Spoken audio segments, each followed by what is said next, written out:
Hello दोस्तों, क्या हाल है? मेरा नाम है Anupam and I am working as a remote engineer for a US startup. सच बोलूं, रिमोट जॉब सिर्फ एक जॉब नहीं, एक लाइफस्टाइल है। आप कहीं से भी काम कर सकते हो, अपनी फैमिली और फ्रेंड्स के साथ रह सकते हो, ऑफिस कम्यूट का स्ट्रेस भी नहीं होता और कई कंपनीज में आप अपने शेड्यूल को भी काफी हद तक मैनेज कर सकते हो। लेकिन एक प्रॉब्लम है, पिछले कुछ सालों में रिमोट जॉब्स के लिए कंपटीशन काफी बढ़ गया है। एक रिमोट ओपनिंग पर कभी-कभी हजारों एप्लीकेशंस आ जाती हैं।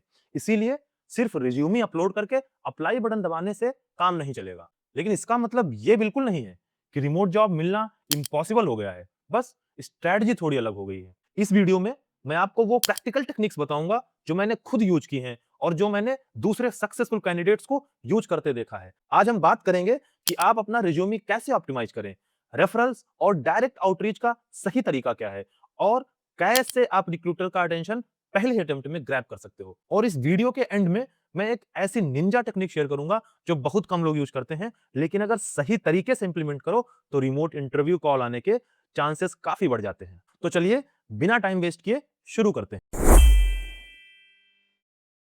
सबसे पहले बात करते हैं कि रिमोट जॉब्स मिलती कहां हैं। बहुत लोगों को लगता है कि रिमोट जॉब सिर्फ फ्रीलांसिंग वेबसाइट्स पर होती हैं, लेकिन रियलिटी में ऐसे बहुत सारे कंपनीज और प्लेटफॉर्म्स हैं जो एक्टिवली रिमोट इंजीनियर्स हायर करती हैं। Number one is big tech companies. हालांकि पिछले कुछ सालों में काफी बिग टेक कंपनीज ने एम्प्लॉइज को ऑफिस या हाइब्रिड मोड में वापस बुलाना शुरू कर दिया है, लेकिन इसका मतलब ये नहीं है कि रिमोट अपॉर्चुनिटीज खत्म हो गई हैं।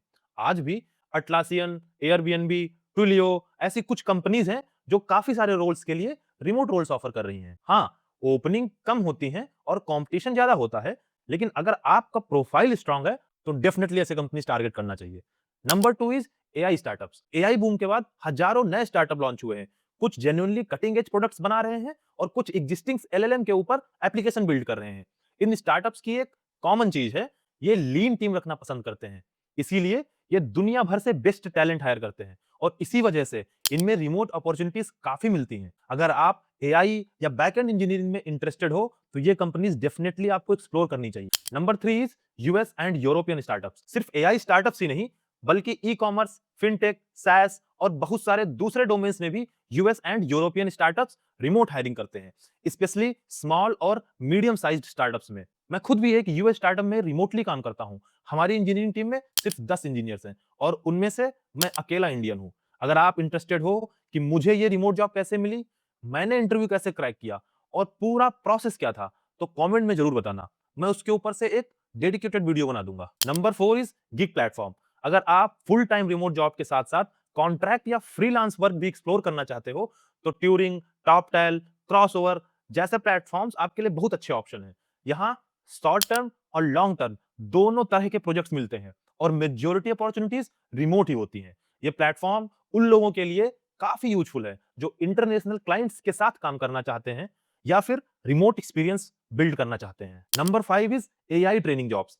आजकल लिंक्डइन और जॉब पोर्टल्स पर बहुत सारे एआई ट्रेनिंग, एआई इवेल्युएटर या एलएलएम ट्रेनर टाइप के रोल्स दिखते हैं। इनमें से कुछ कंपनीज जेन्युइन होती हैं, लेकिन ऑनेस्टली बहुत सारी पोस्टिंग्स लो क्वालिटी या स्कैमी भी होती। कई रोल्स इंजीनियरिंग जॉब्स के नाम पर सिर्फ रेपिटेटिव डेटा लेवलिंग या एआई इवैल्यूएशन का वर्क निकालते हैं। इसीलिए अप्लाई करने से पहले कंपनी का थॉरो रिसर्च करो, रिव्यूज चेक करो और समझ लो कि एक्चुअल वर्क क्या है। अगर रोल्स की रिस्पॉन्सिबिलिटीज क्लियर ना हो या कंपनी सस्पिशियस लगे तो उसे अवॉइड करना ही बेटर है। अब बात करते हैं रिमोट जॉब्स के लिए बेस्ट जॉब पोर्टल्स की। अगर आप गूगल पर सर्च करोगे रिमोट जॉब्स तो आपको लिटरली हजारों जॉब पोर्टल्स मिल जाएंगे। प्रॉब्लम यह है कि इनमें से काफी वेबसाइट्स पर या तो आउटडेटेड लिस्टिंग होती है या फिर डुप्लीकेट जॉब्स होती हैं और कभी कभी तो फेक ओपनिंग्स भी होती हैं। अगर आप हर पोर्टल पर अकाउंट बनाओगे तो आधा टाइम सिर्फ जॉब फिल्टर करने में ही निकल जाएगा। मेरी रिकमेंडेशन है कि 4 से 5 ट्रस्टेड प्लेटफॉर्म्स पर ही आप फोकस करो। Number one is LinkedIn. सबसे पहले और मेरा पर्सनल फेवरेट है लिंक्डइन। यहां सिर्फ जॉब्स ही नहीं, बल्कि रिक्रूटर्स और हायरिंग मैनेजर भी एक्टिव होते हैं। इसीलिए लिंक्डइन का सबसे बड़ा एडवांटेज है कि अप्लाई करने के बाद आप डायरेक्टली रिक्रूटर या हायरिंग मैनेजर को भी रीच आउट कर सकते हो। और अगर आप अपना प्रोफाइल ऑप्टिमाइज रखते हो, रेगुलर एक्टिव रहते हो और प्रोफाइल में आपने रेलिवेंट कीवर्ड्स यूज कर रखे हैं तो कई बार रिक्रूटर्स खुद भी अप्रोच करते हैं। मेरी एडवाइस है कि लिंक्डइन अलर्ट्स को ऑन रखो और जो भी नए रिमोट अपॉर्चुनिटीज आती हैं उन पर जितना जल्दी से जल्दी हो सके अप्लाई करो, क्योंकि पॉपुलर रोल्स पर कुछ ही घंटों में हंड्रेड्स ऑफ एप्लीकेशंस आ जाती हैं। Number 2 is Instahyre. अगर आप इंडिया से रिमोट या प्रोडक्ट बेस्ड कंपनी रोल्स ढूंढ रहे हो तो इंस्टा हायर भी एक बहुत अच्छा प्लेटफॉर्म है। यहाँ क्वालिटी जनरली अच्छी होती है और बहुत सारे स्टार्टअप्स और प्रोडक्ट कंपनीज एक्टिवली हायर करती हैं। इस प्लेटफॉर्म का अच्छा पार्ट यह है कि रिक्रूटर्स भी डायरेक्टली कैंडिडेट्स को रीच आउट कर सकते हैं अगर उनको प्रोफाइल रिलेवेंट लगे। Number 3 is We Work Remotely. अगर आप specifically international remote jobs target कर रहे हो तो We Work Remotely definitely bookmark कर लो। यह प्लेटफॉर्म कंप्लीटली रिमोट अपॉर्चुनिटीज के लिए है। यहाँ पर यूएस और यूरोप की कंपनीज रेगुलरली ओपनिंग्स पोस्ट करती हैं। Back and, front end, DevOps, AI, product, almost her category के रिमोट रोल्स यहाँ पर मिल जाते हैं। Number 4 is well found. अगर आप स्टार्टअप इकोसिस्टम में काम करना चाहते हो तो वेल फाउंड एक मस्ट यूज प्लेटफॉर्म है। यहां आप डायरेक्टली स्टार्टअप फाउंडर्स और हायरिंग टीम्स तक पहुंच सकते हो। बहुत सारी अर्ली स्टेज स्टार्टअप्स यही हायरिंग करती हैं और रिमोट अपॉर्चुनिटीज भी काफी मिलती हैं। कभी कभी आपको ऐसे स्टार्टअप्स भी मिल जाते हैं जो लिंक्डइन पर जॉब्स पोस्ट ही नहीं करते। एक प्रो टिप, सिर्फ एक पोर्टल पर डिपेंडेंट मत रहो। सेम जॉब्स कई बार डिफरेंट प्लेटफॉर्म्स पर अलग अलग टाइमिंग से पोस्ट होती है, इसीलिए LinkedIn, Instahyre, We Work Remotely और वेल फाउंड सब पर अलर्ट सेट कर दो और डेली लगभग 10 से 15 मिनट डेडिकेट करो जॉब एप्लीकेशन के लिए। और याद रखो, रिमोट हायरिंग में स्पीड बहुत मैटर करती है। अगर कोई अच्छी रिमोट जॉब पोस्ट होती है तो कोशिश करो पहले 24 घंटे के अंदर ही अप्लाई कर दो। अर्ली एप्लीकेंट्स को शॉर्टलिस्ट होने के चांसेस काफी ज्यादा बढ़ जाते हैं। अब बात करते हैं सबसे इंपॉर्टेंट पॉइंट की। अगर आप सिर्फ एक एडवाइस फॉलो करना चाहो तो वो ये वाली होनी चाहिए, जिस स्किल में आप जेन्युइनली स्ट्रांग हो उसी टाइप के जॉब्स के लिए अप्लाई करो। बहुत लोग हर ओपनिंग देख के अप्लाई अप्लाई अप्लाई क्लिक कर देते हैं। बैक एंड भी, फ्रंट एंड भी, डेवऑप्स भी, डेटा इंजीनियरिंग भी। उन्हें लगता है जितनी ज्यादा एप्लीकेशंस भेजेंगे उतना ज्यादा चांसेस होंगे, जबकि रियलिटी इसका अपोजिट है। अगर आप डेवऑप्स में स्ट्रांग है तो डेवऑप्स रोल टारगेट करो। अगर आप डिस्ट्रीब्यूटेड बैकएंड सिस्टम्स में एक्सपर्ट हो तो वही रोल्स अप्लाई करो। अगर search system, payment, database, AI या फ्रंट एंड परफॉर्मेंस में एक्सपर्टीज है तो उस नीश को अपनी स्ट्रेंथ बनाओ। आजकल स्टार्टअप्स जर्नलिस्ट नहीं, प्रॉब्लम सॉल्वर्स हायर करते हैं। मान लो किसी स्टार्टअप को अपनी एप्लीकेशन के लिए एक हाई परफॉर्मेंस सर्च सिस्टम बनाना है। ऐसे केस में वो नेचुरली उस कैंडिडेट को प्रेफर करेगा जिसने पहले सर्च सिस्टम बिल्ड किए हो। इलास्टिक सर्च, मेली सर्च या ओपन सर्च ऐसे टूल्स यूज किए हो और सर्च रेलेवेंस, इंडेक्सिंग, रैंकिंग ये सारे कॉन्सेप्ट उसे समझते हो। उसी तरह अगर किसी कंपनी का प्रोडक्ट इवेंट ड्रिवन आर्किटेक्चर पर है तो वो काफका, रैबिटएमक्यू या एसिंग सिस्टम्स ऐसे एक्सपीरियंस वाले कैंडिडेट्स को प्रेफरेंस देगी। ये सिर्फ बैकएंड में नहीं होता, फ्रंट एंड में भी अगर कंपनी परफॉर्मेंस ऑप्टिमाइजेशन, एनिमेशंस या रिएक्ट एक्सपर्टीज ढूंढ रही है तो उसी एक्सपीरियंस वाले कैंडिडेट्स को एज मिलती है। इसीलिए कैरियर के स्टार्टिंग से ही अपनी एक नीश बिल्ड करना शुरू करो।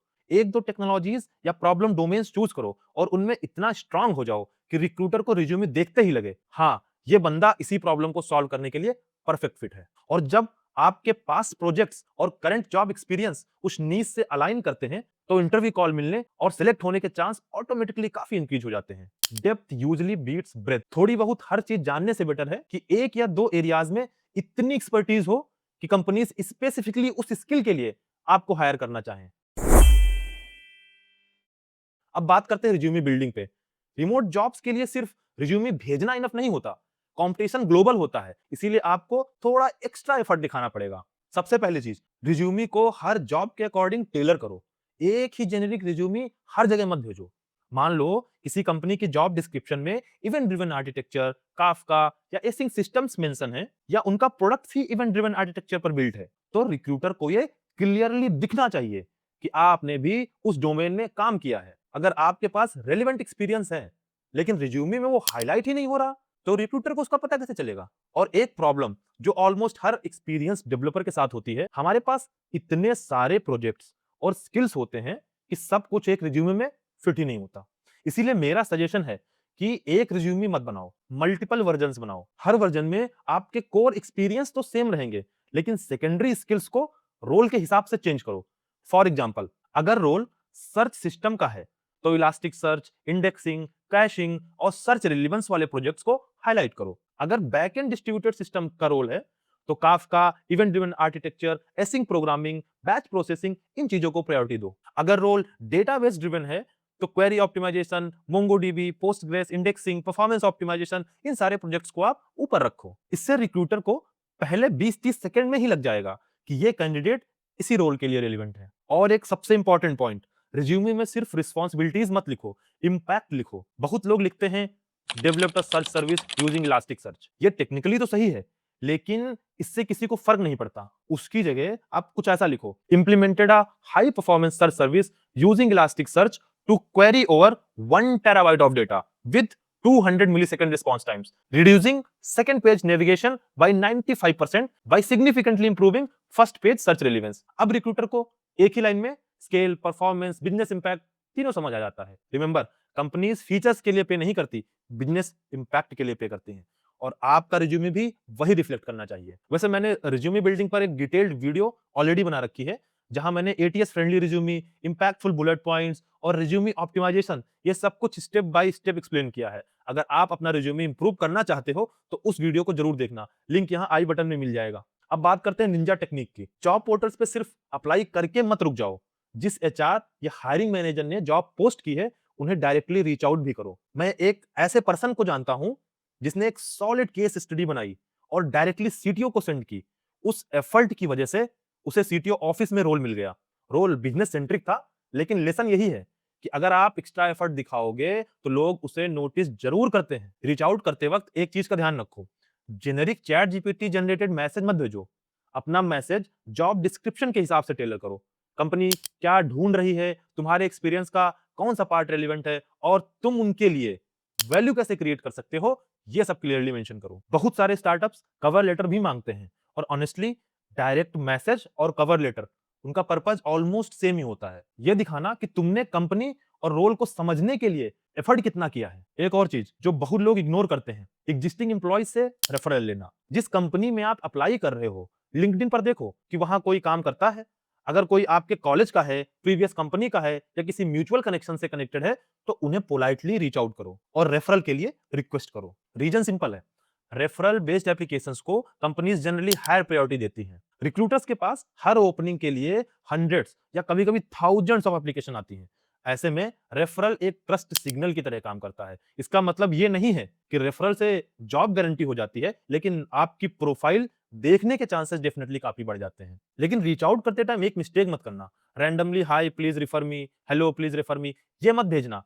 पहले उन्हें बताना कि आप किस रोल के लिए अप्लाई कर रहे हो, आपका रेलिवेंट एक्सपीरियंस क्या है और क्यों लगता है कि आप उस रोल के लिए गुड फिट हो। अगर पॉसिबल हो तो अपना रिज्यूमे और एक शॉर्ट पर्सनलाइज्ड मैसेज भी अटैच करो। इससे एम्प्लॉइज के लिए भी आपको रेफर करना इजी हो जाता है। और अगर कोई मना कर दे या रिप्लाई ना करे, उसे पर्सनली मत लेना। बहुत कंपनीज में एम्प्लॉइज सिर्फ उन्हीं लोगों को रेफर करते हैं जिन्हें वो जानते हैं। बस पोलाइटली आपको मल्टीपल पीपल को रीच आउट करना है और क्वालिटी कन्वर्सेशन पर फोकस रखना है। रेफरल गारंटी नहीं देता, लेकिन इंटरव्यू कॉल मिलने के चांसेस डेफिनेटली इंप्रूव कर देता है। और जब जॉब मार्केट कॉम्पिटिटिव हो तो हर एज मैटर करता है। तो दोस्तों, बस इतना ही था इस वीडियो में। अगर आप जेन्युइनली रिमोट जॉब क्रैक करना चाहते हो तो इन पॉइंट्स को सिर्फ देखो मत, इंप्लीमेंट भी करो। रिज्यूमे टेलर करो, रेफरल लो, रिक्रूटर को रीच आउट करो और हर एप्लीकेशन में थोड़ा सा एक्स्ट्रा एफर्ट डालो। बिलीव मी, ये छोटी छोटी चीजें ही लॉन्ग रन में बहुत बड़ा डिफरेंस क्रिएट करती हैं। अगर आप चाहते हो कि मैं एक डिटेल्ड वीडियो बनाऊं कि मैंने इंडिया से यूएस स्टार्टअप की रिमोट जॉब कैसे क्रैक की, एप्लीकेशन प्रोसेस क्या था, इंटरव्यू एक्सपीरियंस कैसा था, तो कमेंट में रिमोट जर्नी जरूर लिखना। अगर वीडियो यूजफुल लगी है तो लाइक जरूर करना, अपने उन दोस्तों के साथ शेयर करना जो रिमोट जॉब ढूंढ रहे हैं। और ऐसे ही प्रैक्टिकल कैरियर कंटेंट के लिए चैनल को सब्सक्राइब करना मत भूलना। मैं मिलता हूं आपसे नेक्स्ट वीडियो में, तब तक के लिए keep learning, keep building and all the best.